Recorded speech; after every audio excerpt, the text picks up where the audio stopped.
Hello everyone, welcome to the bold learners YouTube channel. So ಈಗ ಈ ಒಂದು ವಿಡಿಯೋದಲ್ಲಿ ಇವತ್ತು ನಡೆದಂತಹ ಅಂದರೆ ದಿನಾಂಕ 12 ಏಪ್ರಿಲ್ 2026 ನಡೆದಂತಹ ಡಾಕ್ಟರ್ APJ ಅಬ್ದುಲ್ ಕಲಾಂ ವಸತಿ ಶಾಲೆ ಇರ್ಬೋದು ಅಥವಾ ಅಲ್ಪಸಂಖ್ಯಾತರ ಮೊರಾರ್ಜಿ ದೇಸಾಯಿ ವಸತಿ ಶಾಲೆ ಇರ್ಬೋದು. ಸೊ ಈ ಒಂದು ಪ್ರವೇಶ ಪರೀಕ್ಷೆಗೆ ಸಂಬಂಧಿಸಿದ ಹಾಗೆ ಕನ್ನಡ ವಿಷಯದ ಕೀ ಉತ್ತರಗಳನ್ನು ಈ ಒಂದು ವಿಡಿಯೋದಲ್ಲಿ ನೋಡ್ತಾ ಹೋಗೋಣ. ಸೊ ವಿಡಿಯೋ ಇಷ್ಟ ಆದರೆ ದಯವಿಟ್ಟು ಲೈಕ್ ಮಾಡಿ, ಹಾಗೆ ನಿಮ್ಮ ಸ್ನೇಹಿತರೊಂದಿಗೆ ಶೇರ್ ಮಾಡ್ಕೊಳ್ಳಿ ಅಂತ ಹೇಳ್ತಾ ಕನ್ನಡ ವಿಷಯದ ಮೊದಲನೇ ಪ್ರಶ್ನೆಯನ್ನು ನೋಡೋಣ. ಓಕೆ, ಸೊ ಮೊದಲನೇ ಪ್ರಶ್ನೆ ಹೀಗಿದೆ: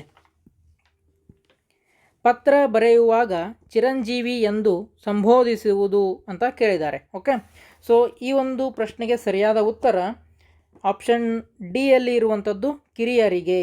ಓಕೆ, ಸೊ ಹಾಗಾದರೆ ಈ ಒಂದು ತಂದೆಯವರಿಗೆ ನಾವು ಏನಂತ ಸಂಬೋಧನೆ ನೀಡ್ತೀವಿ ಅಂತ ನೋಡೋದಾದರೆ, ತಂದೆಯವರಿಗೆ ತೀರ್ಥರೂಪ ಅಂತ ಕರಿತೀವಿ. ಹಾಗೆ ಸ್ನೇಹಿತರಿಗೆ ಅಥವಾ ಗೆಳತಿಯರಿಗೆ ಆತ್ಮೀಯ, ನಲ್ಮೆಯ, ಪ್ರೀತಿಯ ಅಂತ ನಾವು ಸಂಬೋಧನೆಯನ್ನು ಈ ಒಂದು ಪತ್ರವನ್ನು ಬರೆಯುವಾಗ ಉಪಯೋಗಿಸ್ತೇವೆ. ಓಕೆ, ಸೊ ಹಾಗಾದರೆ ಮೊದಲನೇ ಪ್ರಶ್ನೆಗೆ ಸರಿಯಾದ ಉತ್ತರ ಆಪ್ಷನ್ ಡಿ ಕಿರಿಯರಿಗೆ. ಹಾಗೆ ಎರಡನೇ ಪ್ರಶ್ನೆಯನ್ನು ನೋಡೋಣ. ಕೈ ಕೆಸರಾದರೆ ಬಾಯಿ ಮೊಸರು, ಇದು ಒಂದು ಅಂತ ಕೇಳಿದ್ದಾರೆ. ಓಕೆ, ಹಾಗಾದರೆ ಕೈ ಕೆಸರಾದರೆ ಬಾಯಿ ಮೊಸರು ಇದು ಏನಪ್ಪ ಅಂತಂದರೆ ಆಪ್ಷನ್ ಬಿ ಯಲ್ಲಿರುವಂಥದ್ದು ಗಾದೆ ಮಾತು. ಹೌದಾ? ನೆಕ್ಸ್ಟ್ ಮೂರನೇ ಪ್ರಶ್ನೆಯನ್ನು ನೋಡಿ. ಕಂಠವು ಬಿಗಿದು ಬಂತು ಅಂತ ಕೊಟ್ಟಿದ್ದಾರೆ. ಈ ನುಡಿಗಟ್ಟಿನ ಅರ್ಥ ಅಂತ ಕೇಳಿದ್ದಾರೆ. ಆಪ್ಷನ್ ಎ ಕೆಮ್ಮಾಗಿದೆ, ದುಃಖವಾಗಿದೆ, ಖುಷಿಯಾಗಿದೆ, ಹಾಗೆ ಆಪ್ಷನ್ ಡಿ ನೆಗಡಿಯಾಗಿದೆ ಅಂತ ಇದೆ. ಹಾಗಾದರೆ ಈ ಒಂದು ಪ್ರಶ್ನೆಗೆ ಸರಿಯಾದ ಉತ್ತರ ಆಪ್ಷನ್ ಬಿ ಯಲ್ಲಿ ಇರುವಂಥದ್ದು ದುಃಖವಾಗಿದೆ. ಹೌದಾ? ದುಃಖವಾಗಿದೆ ಅನ್ನುವಂಥದ್ದು. ನೆಕ್ಸ್ಟ್ ನಾಲ್ಕನೇ ಪ್ರಶ್ನೆಯನ್ನು ನೋಡ್ಕೊಳ್ಳಿ. ನಮ್ಮ ಶಾಲೆಯು ಸುಂದರವಾಗಿದೆ ಅಂತ ಕೇಳಿದ್ದಾರೆ. ಹಾಗೆ ಗೆರೆ ಎಳೆದ ಪದದ ವಿಭಕ್ತಿ ಪ್ರತ್ಯಯವನ್ನು ಗುರುತಿಸಿ ಅಂತ ಹೇಳಿದ್ದಾರೆ. ಹಾಗಾದರೆ ಶಾಲೆಯು ಈ ಪದದ ವಿಭಕ್ತಿ ಪ್ರತ್ಯಯ ಯಾವುದು ಅಂತ ನೋಡೋದಾದರೆ ಪ್ರಥಮ, ಆಪ್ಷನ್ ಬಿ ಯಲ್ಲಿರುವಂಥದ್ದು ಪ್ರಥಮ. ಓಕೆ, ಪ್ರಥಮ ಉ ಅಂತ ಹೇಳ್ತೀವಿ ನಾವು. ಹೌದಾ? ಪ್ರಥಮ ಉ, ಇಲ್ಲಿಯೂ ಸಹ ಉ ಅನ್ನೋದು ಬಂದಿದೆ. ಹಾಗೆ ಪ್ರಥಮ ಉ. ಹಾಗಾದರೆ ಸಪ್ತಮಿ ಏನು ಎಂದು ವಿಭಕ್ತಿ ಪ್ರತ್ಯಯ ಅಂತ ನೋಡೋದಾದರೆ ಅಲ್ಲಿ ಅಂತ ಬರ್ತದೆ. ಹೌದಾ? ಹಾಗೆ ಷಷ್ಠಿಯನ್ನು ನೋಡೋದಾದರೆ ಷಷ್ಠಿ ಅ ಅನ್ನೋದು ಬರ್ತದೆ. ಪಂಚಮಿ ನೋಡೋದಾದರೆ ದೆಸೆಯಿಂದ. ಹೌದಾ? ದೆಸೆಯಿಂದ ಅನ್ನುವಂಥದ್ದು ಬರ್ತದೆ. ಸೊ ಹಾಗಾಗಿ ಆಪ್ಷನ್ ಬಿ ಯಲ್ಲಿರುವಂತಹ ಪ್ರಥಮ ಉ ಈ ಒಂದು ನಾಲ್ಕನೇ ಪ್ರಶ್ನೆಗೆ ಸರಿಯಾದ ಉತ್ತರ. ಹಾಗೆ ಐದನೇ ಪ್ರಶ್ನೆಯನ್ನು ನೋಡೋಣ. ಸೊ ಏನಿದೆ ಐದನೇ ಪ್ರಶ್ನೆ ಅಂತಂದರೆ, ಞ ಯ ಣ ನ ಮ ಅಕ್ಷರಗಳನ್ನು ಡ್ಯಾಶ್ ಎಂದು ಕರೆಯುತ್ತೇವೆ ಅಂತ ಹೇಳಿದ್ದಾರೆ. ಸೊ ಹಾಗಾದರೆ ಈ ಅಕ್ಷರಗಳಿಗೆ ನಾವು ಏನಂತ ಕರಿತೀವಿ ಅಂತಂದರೆ ಅನುನಾಸಿಕಗಳು ಅಂತ ಕರಿತೀವಿ ನಾವು. ಹೌದಾ? ಅನುನಾಸಿಕಗಳು. ನೆಕ್ಸ್ಟ್ ಆರನೇ ಪ್ರಶ್ನೆಯನ್ನು ನೋಡೋಣ. ಅವನು ಹಣ್ಣನ್ನು ತಿಂದನು. ಓಕೆ, ಅವನು ಹಣ್ಣನ್ನು ತಿಂದನು ಈ ವಾಕ್ಯದಲ್ಲಿರುವ ಸರ್ವನಾಮವು ಅಂತ ಕೇಳಿದ್ದಾರೆ. ಓಕೆ, ಸೊ ಹಾಗಾದರೆ ಈ ಪ್ರಶ್ನೆಗೆ ಸರಿಯಾದ ಉತ್ತರ ಆಪ್ಷನ್ ಎ ಅಲ್ಲಿರುವಂಥದ್ದು ಪ್ರಥಮ ಪುರುಷ. ಹೌದಾ? ಪ್ರಥಮ ಪುರುಷ. ನೆಕ್ಸ್ಟ್ ಮುಂದಿನ ಪ್ರಶ್ನೆ ಏಳನೇ ಪ್ರಶ್ನೆ. ಓಕೆ, ಸೊ ಈ ಏಳನೇ ಪ್ರಶ್ನೆಗೆ ಹೋಗುವುದಕ್ಕಿಂತ ಮುಂಚೆ ಒಂದು ಅನೌನ್ಸ್ಮೆಂಟ್ ಇದೆ. ಅದೇನಪ್ಪ ಅಂತಂದರೆ, ಸೊ ಇದೇ ರೀತಿಯಾದಂತಹ ಒಂದು ಶಿಕ್ಷಣಕ್ಕೆ ಸಂಬಂಧಿಸಿದ ಹಾಗೆ ಏನಾದರೂ ಮಾಹಿತಿಗಳು ಇದ್ದಲ್ಲಿ ನಾವು ನಮ್ಮ ಈ ಒಂದು ವಾಟ್ಸಪ್ ಗ್ರೂಪ್ನಲ್ಲಿ ಹಂಚಿಕೊಳ್ತಿರ್ತೇವೆ. ಓಕೆ, ಸೊ ನೀವು ಈ ಗ್ರೂಪ್ ಜಾಯ್ನ್ ಆಗಿದ್ದರೆ ಅಥವಾ ಇನ್ನು ಮುಂದೆ ಆಗೋರಿದ್ದರೆ ನಿಮಗೆ ಈ ಪರೀಕ್ಷೆಗಳ ಎಲ್ಲ ಅಪ್ಡೇಟ್ಗಳು ತಕ್ಷಣಕ್ಕೆ ಸಿಗ್ತವೆ. ಓಕೆ, ಫಾರ್ ಎಕ್ಸಾಂಪಲ್ ಇವಾಗ ಮೊನ್ನೆ ಆದರ್ಶ ವಿದ್ಯಾಲಯ ಆಯಿತು, ಮೊರಾರ್ಜಿ ಆಯಿತು, ನವೋದಯ ಆಯಿತು, ಈ ಒಂದು ಪರೀಕ್ಷೆಗಳಿಗೆ ಸಂಬಂಧಿಸಿದ ಹಾಗೆ ನಾವು ಏನು ಮಾಹಿತಿಯನ್ನು ನೀಡ್ತಾ ಇರ್ತೇವೆ. ಓಕೆ, ಈ ಒಂದು ಮಾಹಿತಿಗಳು ನಿಮ್ಗೆ ಬೇಕಾಗಿದ್ದರೆ ಈ ಗುಂಪನ್ನು ನೀವು ಸೇರ್ಬೋದು. ಓಕೆ, ಸೊ ಈ ಒಂದು ಏನು ನಿಮಗೆ QR ಕೋಡ್ ಕಾಣ್ತಾ ಇದೆ. ಸೊ ಇದನ್ನು ನಿಮ್ಮ ಮೊಬೈಲ್ನಲ್ಲಿ ಸ್ಕ್ಯಾನ್ ಮಾಡಿದರೆ ಗ್ರೂಪ್ ಜಾಯಿನ್ ಆಗಲು ಲಿಂಕ್ ಸಿಗುತ್ತೆ. ಓಕೆ, ಸೊ ಇದು ಬರಲಿಲ್ಲ ಅಂತಂದರೆ ಜಸ್ಟ್ ನೀವು ಈ ಒಂದು ಏನು ಸ್ಕ್ರೀನ್ ಮೇಲೆ ನಿಮಗೆ ನಂಬರ್ ಕಾಣ್ತಿದೆ ಇಲ್ಲಿ. ಓಕೆ, ಈ ಒಂದು ವಾಟ್ಸಪ್ ನಂಬರ್ಗೆ ಜಸ್ಟ್ ಗ್ರೂಪ್ ಅಂತ ಸೆಂಡ್ ಮಾಡಿ, ಮೆಸೇಜ್ ಮಾಡಿ ನಮಗೆ. ನಾವೇ ಆ ಒಂದು ಗ್ರೂಪ್ನಲ್ಲಿ ನಿಮ್ಮನ್ನು ಜಾಯಿನ್ ಮಾಡ್ತೇವೆ. ಓಕೆ, ಸೊ ಹಾಗಾದರೆ ಮುಂದಿನ ಪ್ರಶ್ನೆ ಹೋಗೋಣ. ಮುಂದಿನ ಪ್ರಶ್ನೆ ಏಳನೇ ಪ್ರಶ್ನೆ.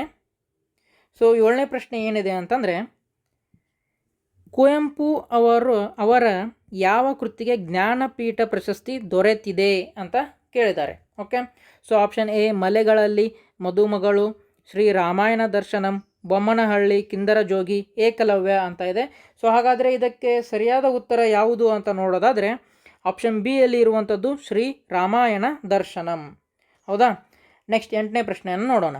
ಸೋಜಿಗ ಪದದ ಅರ್ಥ ಅಂತ ಕೇಳಿದ್ದಾರೆ. ಓಕೆ, ಸೋಜಿಗ ಪದದ ಅರ್ಥ. ಸೊ ಸೋಜಿಗ ಪದದ ಅರ್ಥವನ್ನು ನೋಡೋದಾದರೆ ನಾವು ಆಪ್ಷನ್ ಡಿ ಯಲ್ಲಿ ಇರುವಂಥದ್ದು ಓಕೆ, ಆಶ್ಚರ್ಯ. ಓಕೆ, ಆಶ್ಚರ್ಯ ಅನ್ನುವಂಥದ್ದು ಈ ಒಂದು ಪ್ರಶ್ನೆಗೆ ಸರಿಯಾದ ಉತ್ತರ ಆಗುತ್ತೆ. ಹಾಗೆ 8ನೇ ಪ್ರಶ್ನೆ ಆಯಿತು. ಈಗ 9ನೇ ಪ್ರಶ್ನೆಯನ್ನು ನೋಡೋಣ. ಓಕೆ, ನೋಡ್ರಿ, ಇಲ್ಲಿ ಏನಿದೆ ಅಂತಂದರೆ ಈ ಒಂದು ಚಿಹ್ನೆಯನ್ನು ಕೊಟ್ಟಿದ್ದಾರೆ. ಈ ಲೇಖನ ಚಿಹ್ನೆಯನ್ನು ಗುರುತಿಸಿ ಅಂತ ಹೇಳಿದ್ದಾರೆ. ಹಾಗಾದರೆ ಈ ರೀತಿಯಾದಂತಹ ಚಿಹ್ನೆಗೆ ನಾವು ಏನಂತ ಕರಿತೀವಿ ಅಂತಂದರೆ ನಾವು ಭಾವಸೂಚಕ ಚಿಹ್ನೆ ಅಂತ ಕರಿತೀವಿ. ಓಕೆ, ನಿಮ್ಮ 5ನೇ ತರಗತಿಯ ಪಠ್ಯಪುಸ್ತಕದಿಂದನೇ ಈ ಒಂದು ಪ್ರಶ್ನೆಗಳು ಬಂದಿರುವಂಥದ್ದು. ಹೌದಾ? ಹಾಗೆ ಸೋಜಿಗ ಅಂತ ಕೇಳಿರೋದು ನಿಮ್ಮ 5ನೇ ತರಗತಿ ಪಠ್ಯಪುಸ್ತಕಗಳಿಂದನೇ ಬಂದಿತ್ತು. ಆಮೇಲೆ ಕಿರಿಯರಿಗೆ ಅಥವಾ ಏನದು ಒಂದು ಪ್ರಶ್ನೆ ಇತ್ತು ನೋಡಿ ನಿಮಗೆ, ಕಿರಿಯರಿಗೆ ಅಂತ. ಪತ್ರ ಬರೆಯುವಾಗ ಚಿರಂಜೀವಿ ಎಂದು ಯಾರನ್ನು ಸಂಭವಿಸುತ್ತೇವೆ ಅಂತ ಏನು ಪ್ರಶ್ನೆ ಇತ್ತು. ಸೊ ಇದು ಸಹ ನಿಮ್ಮ ಟೆಕ್ಸ್ಟ್ ಬುಕ್ನಿಂದನೇ ಬಂದಂಥದ್ದು. ಆಮೇಲೆ 5ನೇ ಪ್ರಶ್ನೆ ಸಹ, ಆಮೇಲೆ ಏನು 4ನೇ ಪ್ರಶ್ನೆ ಸಹ. ಹೀಗೆ ಎಲ್ಲ ಪ್ರಶ್ನೆಗಳು ನಿಮ್ಮ ಕನ್ನಡ ಏನು ಪಠ್ಯಪುಸ್ತಕ ಇದೆ 5ನೇ ತರಗತಿದ್ದು ಅಲ್ಲಿಂದನೇ ಈ ಒಂದು ಪ್ರಶ್ನೆಗಳು ಬಂದಿರುವಂಥದ್ದು. Okay, next. ಓಕೆ, ಈಗಾಗಲೇ ನಾವು ನಿಮಗೆ ಈ ಒಂದು ಮಾದರಿ ಪ್ರಶ್ನೆ ಪತ್ರಿಕೆಗಳನ್ನ ಕೊಟ್ಟಿದ್ವಿ. ಹೌದಾ? ಭಾಳಷ್ಟು ಜನ ಈ ಒಂದು ನಮ್ಮಿಂದ ಈ ಮಾದರಿ ಪ್ರಶ್ನೆ ಪತ್ರಿಕೆಗಳು ಅಥವಾ ಮೊರಾರ್ಜಿ ದೇಸಾಯಿ ಹಿಂದಿನ ವರ್ಷದ ಪ್ರಶ್ನೆ ಪತ್ರಿಕೆಗಳನ್ನ ಪಡೆದುಕೊಂಡಿದ್ದೀರಾ. ಅವ್ರದ್ದೆಲ್ಲರದು ಈ ಒಂದು ಪರೀಕ್ಷೆ ಚೆನ್ನಾಗಾಗಿದೆ ಅಂತ ಅಂದ್ಕೊಳ್ತೀನಿ ನಾನು. ಓಕೆ, ಸೊ ನಿಮಗೂ ಸಹ ಈ ಒಂದು ಪ್ರಶ್ನೆ ಪತ್ರಿಕೆಗಳು ಮುಂದಿನ ಸಲ ಯಾರಾದರೂ ಈ ಒಂದು ಎಕ್ಸಾಮ್ ಬರೀತಿದ್ರೆ, ಹೌದಾ, ಈ ಸಲ 5ನೇ ತರಗತಿ ಇದ್ದು ಮುಂದಿನ ಸಲ 6ನೇ ತರಗತಿ ಬರ್ತಿರಲ್ವ, ಆವಾಗ ಈ ಎಕ್ಸಾಮ್ ಬರೀತಿದ್ರೆ ಈ ಒಂದು ಪ್ರಶ್ನೆ ಪತ್ರಿಕೆಗಳನ್ನ ಬೇಕಿದ್ದರೆ ಈ ಒಂದು ವಾಟ್ಸಪ್ ನಂಬರನ್ನು ಕಾಂಟ್ಯಾಕ್ಟ್ ಮಾಡ್ಕೊಳ್ಳಿ. ಓಕೆ, ಸೊ ಹಾಗಾದರೆ 9ನೇ ಪ್ರಶ್ನೆ, ಭಾವಸೂಚಕ ಚಿಹ್ನೆ ಅಂತ ಕರೀತಾರೆ ಇದಕ್ಕೆ. ಯಾವುದು? 9ನೇದಕ್ಕೆ ಭಾವಸೂಚಕ ಚಿಹ್ನೆ ಅಂತ ಕರೀತಾರೆ. ಹಾಗಾದರೆ ಉದ್ಧರಣ ಚಿಹ್ನೆ ಯಾವ ರೀತಿ ಇರುತ್ತೆ ಅಂತ ನೋಡೋದಾದರೆ, ಓಕೆ, ಸೊ ಯಾವ ರೀತಿ ಇರುತ್ತೆ ಅಂತ ನೋಡೋದಾದರೆ ಈ ರೀತಿ ಇರುತ್ತೆ ಉದ್ಧರಣ ಚಿಹ್ನೆ ಇದು. ಹಾಗೆ ವಿವರಣ ಚಿಹ್ನೆ ಯಾವುದಿರುತ್ತೆ ಅಂತಂದರೆ ಈ ರೀತಿಯಾಗಿರುತ್ತೆ ಅಥವಾ ಈ ರೀತಿಯಾಗಿ ಇರ್ಬೋದು. ಓಕೆ, ಹಾಗೆ ವಾಕ್ಯವೇಷ್ಟನ ಚಿಹ್ನೆ ಈ ರೀತಿಯಾಗಿರುತ್ತೆ. ಓಕೆ, ಸೊ ಇದು ಸಹ ನಿಮ್ಮ 5ನೇ ತರಗತಿ ಪಠ್ಯಪುಸ್ತಕದಲ್ಲಿನೇ ಇರುವಂಥದ್ದು ಕನ್ನಡ. ನೆಕ್ಸ್ಟ್ 10ನೇ ಪ್ರಶ್ನೆಯನ್ನು ನೋಡ್ಕೊಳ್ಳಿ. ದುರ್ಬಲ ಪದದ ವಿರುದ್ಧಾರ್ಥಕ ರೂಪ ಅಂತ ಕೇಳಿದ್ದಾರೆ. ಓಕೆ, ದುರ್ಬಲ ಪದದ ವಿರುದ್ಧಾರ್ಥಕ ರೂಪ ಯಾವುದು? ವಿರುದ್ಧಾರ್ಥಕ ಪದ ಆಪ್ಷನ್ ಬಿ ಯಲ್ಲಿ ಇರುವಂಥದ್ದು ಬಲ. ಹೌದಾ? ದುರ್ಬಲ, ಬಲ ವಿರುದ್ಧಾರ್ಥಕ ಪದಗಳು. 10ನೇ ಪ್ರಶ್ನೆ ಆಯ್ತು. ಈಗ 11ನೇ ಪ್ರಶ್ನೆಯನ್ನು ನೋಡೋಣ. ಇಲ್ಲಿದೆ ನೋಡ್ರಿ 11ನೇ ಪ್ರಶ್ನೆ. ಏನಿದೆ 11ನೇ ಪ್ರಶ್ನೆ ಅಂತ ನೋಡೋದಾದರೆ, ರೈತನು ಭತ್ತವನ್ನು ಚೀಲದಲ್ಲಿ ತುಂಬುವನು. ಈ ವಾಕ್ಯದಲ್ಲಿ ಬಂದಿರುವ ಕ್ರಿಯಾಪದ ಗುರುತಿಸಿ ಅಂತ ಹೇಳಿದ್ದಾರೆ. ಕ್ರಿಯಾಪದ ಅಂತಂದರೆ ಯಾವ ಪದ ಕ್ರಿಯೆಯನ್ನು ಸೂಚಿಸ್ತದೋ ಅದೇ ಕ್ರಿಯಾಪದ. ಹಾಗಾದರೆ ಇಲ್ಲಿ ರೈತನು ಭತ್ತವನ್ನು ಚೀಲದಲ್ಲಿ ತುಂಬುವನು. ಹೌದಾ? ತುಂಬುವನು ಅಂದರೆ ತುಂಬಲಿಕ್ಕೆ ಅವನು ಏನು ಚೀಲದಲ್ಲಿ ಭತ್ತವನ್ನು ತುಂಬ್ತಿದ್ದಾನೆ. ಹೌದಾ? ಹಾಗಾದರೆ ಕ್ರಿಯೆಯನ್ನು ಸೂಚಿಸುವಂತಹ ಪದ ನಮಗೆ ಇಲ್ಲಿ ಯಾವುದು ಇದೆ ಅಂತ ನೋಡೋದಾದರೆ ಆಪ್ಷನ್ ಡಿ ಯಲ್ಲಿರುವಂಥದ್ದು ತುಂಬುವನು. ಹೌದಾ? ತುಂಬುವನು ರೈಟ್ ಆನ್ಸರ್. ನೆಕ್ಸ್ಟ್ 12ನೇ ಪ್ರಶ್ನೆ. 12ನೇ ಪ್ರಶ್ನೆ ಏನಿದೆ ಅಂತಂದರೆ, ಉದಯವಾಗಲಿ ನಮ್ಮ ಚಲುವ ಕನ್ನಡ ನಾಡು, ಗೀತೆಯನ್ನು ಬರೆದ ಕವಿ ಇವರಾಗಿದ್ದಾರೆ ಅಂತ ಕೇಳಿದ್ದಾರೆ. ಸೊ ಕವಿಯ ಹೆಸರನ್ನು ಕೇಳಿದ್ದಾರೆ ನಮಗವರು. ಸೊ ಹಾಗಾದರೆ ಯಾರು ಅಂತ ನೋಡೋದಾದರೆ ಆಪ್ಷನ್ ಸಿ ಯಲ್ಲಿರುವಂಥದ್ದು ಹುಯಿಲಗೊಳ ನಾರಾಯಣ ರಾವ್ ಅನ್ನುವಂಥವ್ರು ಈ ಒಂದು ಪದ್ಯವನ್ನು ಅಥವಾ ಏನು ಗೀತೆಯನ್ನು ಬರೆದಿದ್ದಾರೆ. ಹೌದಾ? ಸೊ ಹುಯಿಲಗೊಳ ನಾರಾಯಣ ರಾವ ಏನು ಬರೆದಿದ್ದಾರೆ ಅಂತಂದರೆ, ಉದಯವಾಗಲಿ ನಮ್ಮ ಚಲುವ ಕನ್ನಡ ನಾಡು, ಈ ಗೀತೆಯನ್ನು ಬರೆದವರು ಹುಯಿಲಗೊಳ ನಾರಾಯಣ ರಾವ್ ಅನ್ನುವಂತಹ ಕವಿ. ಓಕೆ, ನೆಕ್ಸ್ಟ್ 13ನೇ ಪ್ರಶ್ನೆಯನ್ನು ನೋಡಿ. ಬೇಂದ್ರೆರವರು ಭಾವಗೀತೆಗಳನ್ನು ಬರೆದಿದ್ದಾರೆ. ಈ ವಾಕ್ಯ ಯಾವ ಕಾಲದಲ್ಲಿದೆ ಅಂತ ಹೇಳಿದ್ದಾರೆ. ಸೊ ಇದಕ್ಕೆ ಸರಿಯಾದ ಉತ್ತರ ಆಪ್ಷನ್ ಎ ಅಲ್ಲಿ ಇರುವಂಥದ್ದು ವರ್ತಮಾನ ಕಾಲ. ಓಕೆ, 14ನೇ ಪ್ರಶ್ನೆಗೆ ಹೋಗೋಣ. ಸೊ 13ನೇ ಪ್ರಶ್ನೆದು ಉತ್ತರ ಏನಾಗಿತ್ತು? ವರ್ತಮಾನ ಕಾಲ. ಓಕೆ, 14ನೇ ಪ್ರಶ್ನೆ. ಪ್ರಕೃತಿ ಸೌಂದರ್ಯ. ಹೌದಾ?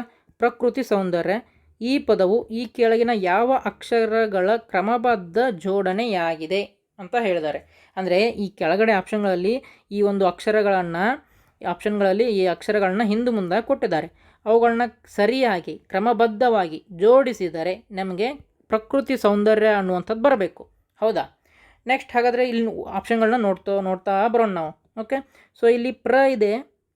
ಓಕೆ, ಕ್ರೂ ಐತಾ ಇಲ್ಲಿ? ಇಲ್ಲ. ಸೊ ಹಾಗಾಗಿ option A wrong. Okay, next option B ನೋಡ್ರಿ. ಪ್ರ ಇದೆ. ಓಕೆ, ಕ್ರೂ ಇದೆ. ಓಕೆ, ತಿ ಇದೆ. ಓಕೆ, ಪ್ರಕೃತಿ ಆಯಿತು. ಈಗ ಸೌಂಡ್ ಅಂತ ಇದೆ. ಓಕೆ, ದ ಇದೆ. ಓಕೆ, ರ್ಯ. ಹಾಂ, ಎಲ್ಲ ಅಕ್ಷರಗಳು ಈ ಒಂದು ಆಪ್ಷನ್ ಬಿ ಯಲ್ಲಿ ಇದೆ. ಸೊ ಹಾಗಾಗಿ ಆಪ್ಷನ್ ಬಿ ಸರಿಯಾದ ಉತ್ತರ. ಮುಂದೆ ನೋಡಲಿಕ್ಕೆ ಹೋಗಬಾರ್ದು ನೀವು, ಯಾಕೆ ಟೈಮ್ ವೇಸ್ಟ್ ಆಗುತ್ತೆ ಸುಮ್ಮನೆ. ಸೊ ಇಲ್ಲಿ ನೋಡೋಣ ಬೇಕಾದರೆ ನಾವು. ಪ್ರ ಇದೆ, ಕ್ರೂ ಇದೆ, ತಿ ಇದೆ, ಸೌ ಇದೆ, ದ ಇದೆ, ರ್ಯ ಇಲ್ಲಿ ಇಲ್ಲ. ಸೊ ಹಾಗಾಗಿ ಆಪ್ಷನ್ ಸಿ ಸಹ ಇಲ್ಲಿ ರಾಂಗ್. ನೆಕ್ಸ್ಟ್ ಇಲ್ಲಿ ನೋಡಿರಿ, ಇಲ್ಲಿ ಪ್ರ ಇಲ್ಲ, ಪ್ರೂ ಅಂತ ಆಗಿದೆ. ಸೊ ಇದು ಇಲ್ಲಿನೇ ರಾಂಗ್ ಆಯಿತು. ಸೊ ಇದು ರಾಂಗ್. ಹಾಗಾದರೆ ಸರಿಯಾದ ಉತ್ತರ ಆಪ್ಷನ್ ಬಿ ಅಲ್ಲಿ ಇರುವಂಥದ್ದು.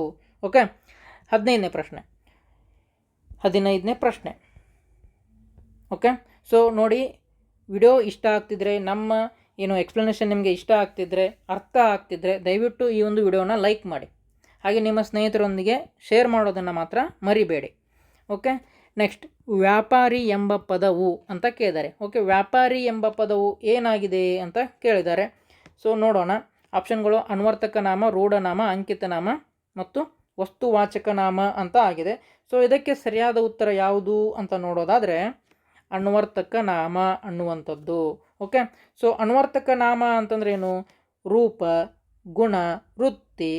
ಓಕೆ, ಸೊ ಈ ರೀತಿಯಾದಂತಹ ಏನು ಇದ್ದಾವೆ ನೋಡಿ, ರೂಪ, ಗುಣ, ವೃತ್ತಿ, ಇಂತಹಗಳನ್ನು ಸೂಚಿಸುವಂತಹ ಪದವನ್ನು ನಾವು ಅನ್ವರ್ತಕ ನಾಮ ಅಂತ ಕರಿತೀವಿ.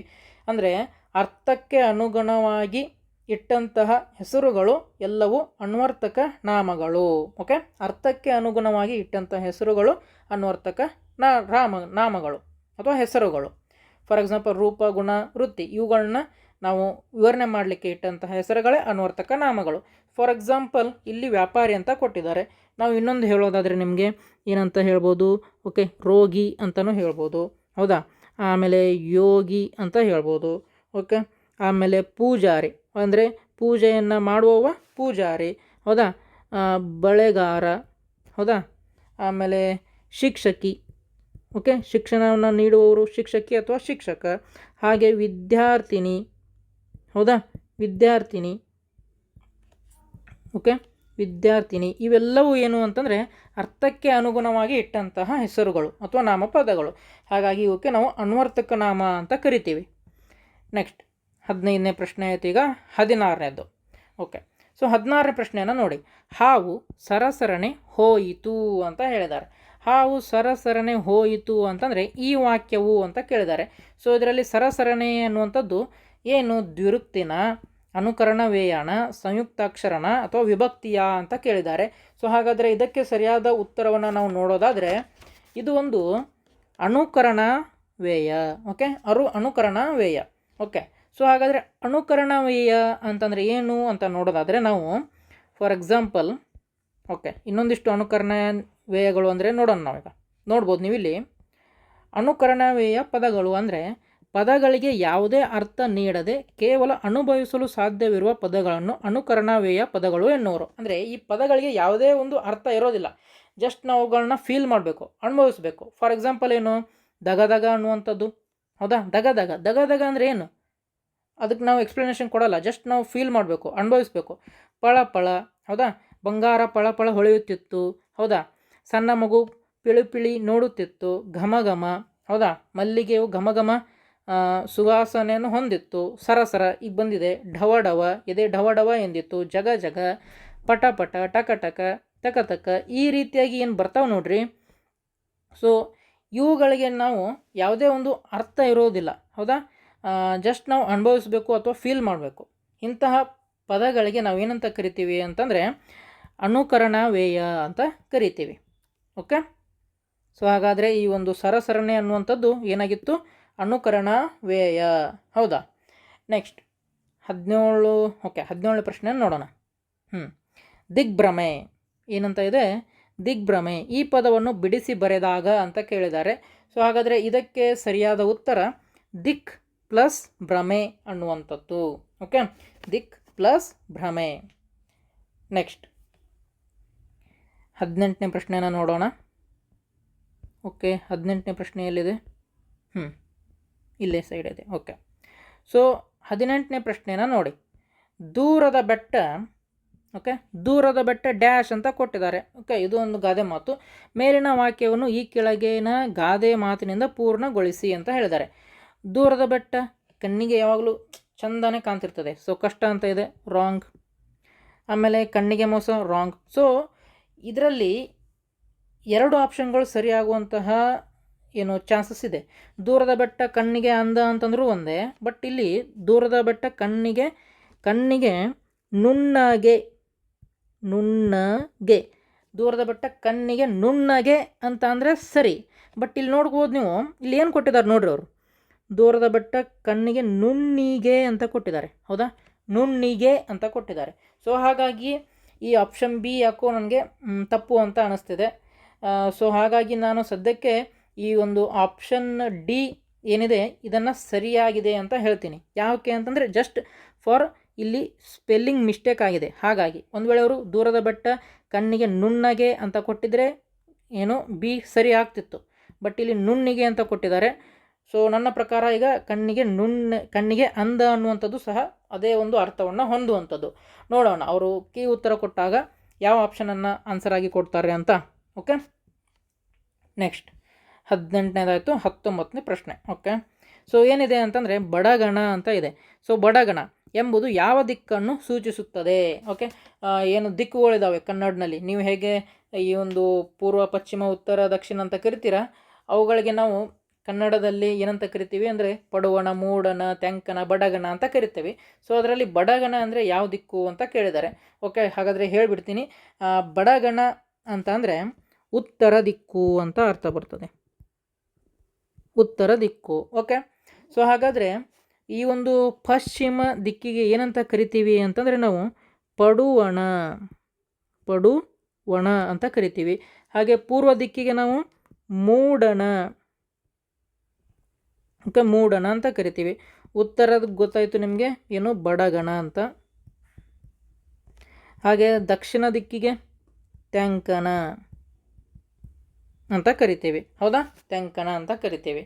ಸೊ ಪೂರ್ವಕ್ಕೆ ಮೂಡಣ, ಪಶ್ಚಿಮಕ್ಕೆ ಪಡುವಣ, ಆಮೇಲೆ ಪೂರ್ವ ಪಶ್ಚಿಮ ಆಯಿತು, ಉತ್ತರಕ್ಕೆ ಬಡಗಣ, ದಕ್ಷಿಣಕ್ಕೆ ತೆಂಕಣ. ಸೊ ನಿಮ್ಮ ಉತ್ತರ ಯಾವುದು ಇದರಲ್ಲಿ? ಬಡಗಣಕ್ಕೆ ಉತ್ತರ ಆಪ್ಷನ್ ಸಿಯಲ್ಲಿ ಇರುವಂಥದ್ದು ಉತ್ತರ. ಓಕೆ, 20ನೇ ಪ್ರಶ್ನೆ, ಲಾಸ್ಟ್ ಪ್ರಶ್ನೆ, ಕನ್ನಡ ವಿಷಯಕ್ಕೆ ಸಂಬಂಧಿಸಿದ ಹಾಗೆ ಲಾಸ್ಟ್ ಪ್ರಶ್ನೆ ನೋಡಿ. ವಿಡಿಯೋ ಇಷ್ಟ ಆಗ್ತಿದ್ರೆ ದಯವಿಟ್ಟು ಈ ಒಂದು ವಿಡಿಯೋಗೆ ಲೈಕ್ ಕೊಡೋದನ್ನು ಮಾತ್ರ ಮರಿಬೇಡಿ. ಹಾಗೆ ನಿಮಗೆ ಈ ಒಂದು ಕನ್ನಡ ವಿಷಯಕ್ಕೆ ಎಷ್ಟು ಅಂಕಗಳು ಬಿದ್ದಿದ್ದಾವೆ ಅದನ್ನು ಸಹ ಟೈಪ್ ಮಾಡಿ, ಕಮೆಂಟ್ ಮಾಡಿ ನಮಗೆ. ಓಕೆ, ಆಮೇಲೆ ಈಗ ಸದ್ಯಕ್ಕೆ ಯಾರಾದರೂ 4ನೇ ತರಗತಿಯಲ್ಲಿರ್ಬೋದು, ನಿಮ್ಮ ತಂಗಿ ಅಥವಾ ತಮ್ಮ ಅಥವಾ ತಂಗಿ 5ನೇ ತರಗತಿಯಲ್ಲಿರ್ಬೋದು, ಅವರೆಲ್ಲ ಮುಂದಿನ ಸಾರಿ ನವೋದಯ, ಮೊರಾರ್ಜಿ ದೇಸಾಯಿ, ಆದರ್ಶ ವಿದ್ಯಾಲಯ, ಆಮೇಲೆ ಆಳ್ವಾಸ್, ಸೈನಿಕ, ಆಮೇಲೆ ಅಲ್ಪಸಂಖ್ಯಾತರ ಮೊರಾರ್ಜಿ ದೇಸಾಯಿ, ಡಾಕ್ಟರ್ APJ ಅಬ್ದುಲ್ ಕಲಾಂ ವಸತಿ ಶಾಲೆ, ಆಮೇಲೆ ಮೌಲಾನಾ ಆಜಾದ್ ಶಾಲೆ, ಸೊ ಎಲ್ಲ ಪರೀಕ್ಷೆಗಳಿಗೆ ಅವರು ಸಹ ಬರೀತಿದ್ದಾರೆ ಅಂತಂದರೆ ನಮ್ಮ ಚಾನಲನ್ನು ತಪ್ಪದೇ ಸಬ್ಸ್ಕ್ರೈಬ್ ಮಾಡ್ಕೊಳ್ಳಿ. ಯಾಕಂದರೆ ಈ ಒಂದು ಪರೀಕ್ಷೆಗಳಿಗೆ ಸಂಬಂಧಿಸಿದ ಹಾಗೆ ನಾವು ವಿಡಿಯೋಗಳನ್ನು ಅಪ್ಲೋಡ್ ಮಾಡ್ತಾ ಹೋಗ್ತೀವಿ, ಕ್ಲಾಸಸ್ಗಳನ್ನ ಅಪ್ಲೋಡ್ ಮಾಡ್ತಾ ಹೋಗ್ತೀವಿ. ಸೊ ಆ ಒಂದು ವಿಡಿಯೋಗಳನ್ನ ನೋಡಿ ನಿಮ್ಮ ತಯಾರಿಯನ್ನು ನೀವು ನಡೆಸ್ಬೋದು. ಓಕೆ, ತಪ್ಪದೇ ಸಬ್ಸ್ಕ್ರೈಬ್ ಮಾಡ್ಕೊಳ್ಳಿ. ನೆಕ್ಸ್ಟ್ 20ನೇ ಪ್ರಶ್ನೆಯನ್ನು ನೋಡೋಣ. ಸೊ ಏನಿದೆ ಅಂತಂದರೆ ಕನ್ನಡಕ್ಕೆಂದೇ ಇರುವ ಕರ್ನಾಟಕದಲ್ಲಿರುವ ಕನ್ನಡ ವಿಶ್ವವಿದ್ಯಾಲಯವು ಇರುವ ಸ್ಥಳ ಅಂತ ಕೇಳಿದ್ದಾರೆ. ಓಕೆ, ಎಲ್ಲಿದೆ ಕನ್ನಡ ವಿಶ್ವವಿದ್ಯಾಲಯ ಅಂತ ನೋಡೋದಾದರೆ ಆಪ್ಷನ್ ಸಿ ಹಂಪಿಯಲ್ಲಿದೆ. ಓಕೆ, ಸೊ ಇದನ್ನು ಯಾಕೆ ಸ್ಥಾಪನೆ ಮಾಡ್ತಾರೆ ಅಂತಂದರೆ ಈ ನಮ್ಮ ಕನ್ನಡ ನಾಡು, ನುಡಿ, ಸಂಸ್ಕೃತಿಗಳ ವಿಶೇಷ ಅಧ್ಯಯನಕ್ಕಾಗಿ ಈ ಒಂದು ವಿಶ್ವವಿದ್ಯಾಲಯವನ್ನು 1991ರಲ್ಲಿ, ಓಕೆ, 1991ರಲ್ಲಿ ವಿಜಯನಗರ ಜಿಲ್ಲೆಯಲ್ಲಿರುವ ಹಂಪಿಯಲ್ಲಿ ಈ ಒಂದು ಕನ್ನಡ ವಿಶ್ವವಿದ್ಯಾಲಯವನ್ನು ಸ್ಥಾಪನೆ ಮಾಡ್ತಾರೆ. ಯಾಕೆ? ನಮ್ಮ ಕನ್ನಡ ನಾಡು, ನುಡಿ, ಸಂಸ್ಕೃತಿಗಳ ವಿಶೇಷವಾದಂತಹ ಅಧ್ಯಯನ ಮಾಡಲಿಕ್ಕೆ. ಓಕೆ, ಸೊ ಹಾಗಾದರೆ ಇದುವರೆಗೂ ನಾವು ಕನ್ನಡ ವಿಷಯಕ್ಕೆ ಸಂಬಂಧಿಸಿದ ಹಾಗೆ 20 ಪ್ರಶ್ನೆಗಳನ್ನು ಸಾಲ್ವ್ ಮಾಡಿದ್ದೆವು. ಸೊ ಹಾಗಾದರೆ ಮುಂದಿನ ವಿಡಿಯೋದಲ್ಲಿ ಇನ್ನೊಂದಿಷ್ಟು ಬೇರೆ ವಿಷಯಗಳ ಕೀ ಉತ್ತರಗಳನ್ನ ಸಹ ನಾವು ಡಿಸ್ಕಸ್ ಮಾಡ್ತೇವೆ. ಹಾಗಾಗಿ ನಮ್ಮ ಚಾನಲನ್ನು ಸಬ್ಸ್ಕ್ರೈಬ್ ಮಾಡ್ಕೊಳ್ಳಿ, ಹಾಗೆ ಈ ಒಂದು ವಿಡಿಯೋವನ್ನು ಶೇರ್ ಮಾಡಿ, ಹಾಗೆ ನಿಮಗೆ ಕನ್ನಡಕ್ಕೆ ಎಷ್ಟು ಅಂಕಗಳು ಬಿದ್ದಿದ್ದಾವೆ ಅದನ್ನು ಸಹ ನಮಗೆ ಕಮೆಂಟ್ ಮಾಡುವ ಮುಖಾಂತರ ತಿಳಿಸಿ. ಓಕೆ, ಆಮೇಲೆ ಆವಾಗಲೇ ಹೇಳಿದಾಗೆ ನಮ್ಮ ವಾಟ್ಸಪ್ ಗುಂಪನ್ನು ನೀವು ಸೇರಬೇಕು ಅಂತ ಬಯಸಿದ್ದಲ್ಲಿ ಈ ಒಂದು ವಾಟ್ಸಪ್ QR ಕೋಡ್ ಏನಿದೆ ಇದನ್ನು ನೀವು ಸ್ಕ್ಯಾನ್ ಮಾಡ್ಬೋದು. ಅಥವಾ ಈ ಒಂದು ಸ್ಕ್ಯಾನ್ ಮಾಡಲಿಕ್ಕೆ ಬರಲಿಲ್ಲ ಅಂತಂದರೆ ನಮ್ಮ ಈ ವಿಡಿಯೋದ ಡಿಸ್ಕ್ರಿಪ್ಷನ್ ಬಾಕ್ಸ್ನಲ್ಲಿ ಅಥವಾ ಕಮೆಂಟ್ನಲ್ಲಿ ನಮ್ಮ ಯೂಟ್ಯೂಬ್ ಚಾನಲ್ ವಾಟ್ಸಪ್ ಗ್ರೂಪ್ನ ಒಂದು ಲಿಂಕನ್ನು ನಾನು ಕೊಟ್ಟಿರ್ತೇನೆ. ಅದನ್ನು ಕ್ಲಿಕ್ ಮಾಡುವ ಮುಖಾಂತರ ನೀವು ನಮ್ಮ ಈ ಒಂದು ವಾಟ್ಸಪ್ ಗ್ರೂಪ್ಗೆ ಜಾಯ್ನ್ ಆಗ್ಬೋದು. ಸೊ ಅದು ಗೊತ್ತಾಗಲಿಲ್ಲ ಅಂತಂದರೆ ಜಸ್ಟ್ ನೀವು ಈ ಒಂದು ಏನು ಸ್ಕ್ರೀನ್ ಮೇಲೆ ನಂಬರ್ ಕಾಣ್ತಿದೆ, ಸೊ ಈ ನಂಬರ್ಗೆ ಜಸ್ಟ್ ವಾಟ್ಸಪ್ಪಲ್ಲಿ ಗ್ರೂಪ್ ಅಂತ ಮೆಸೇಜ್ ಮಾಡಿ ನಮ್ಮ ಗುಂಪಿಗೆ ನಿಮ್ಮನ್ನು ನಾವೇ ಜಾಯ್ನ್ ಮಾಡ್ಕೊಳ್ತೇವೆ. ಹಾಗಾದರೆ ಮತ್ತೆ ಮುಂದಿನ ವಿಡಿಯೋದಲ್ಲಿ ಇನ್ನೊಂದು ವಿಷಯದ ಕೀ ಉತ್ತರಗಳೊಂದಿಗೆ ಸಿಗೋಣ. ಜೈ ಹಿಂದ್.